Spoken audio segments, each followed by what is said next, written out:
大家好，歡迎收睇領養社工1分鐘，我係宇峰。今集嘅題目係念頭來來去去，真正嘅放下其實唔需要努力，你一定要懂得嘅心靈小技巧。念頭有一種速度，就係叫做無常嘅速度。念頭來來去去，只係好短暫咁樣停留，然後好自然就會離開。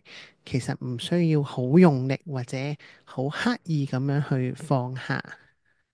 其實佢自己會走，佢唔走嘅原因係因為你捉住咗佢。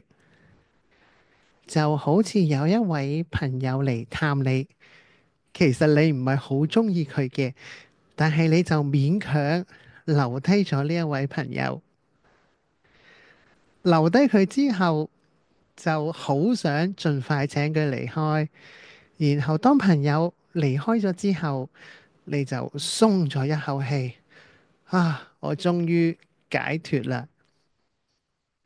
但係其實你一開始就有呢一個選擇佢嘅權利，可以去婉拒呢一位朋友，就唔需要造成內心嘅一個掙扎同埋 suffering。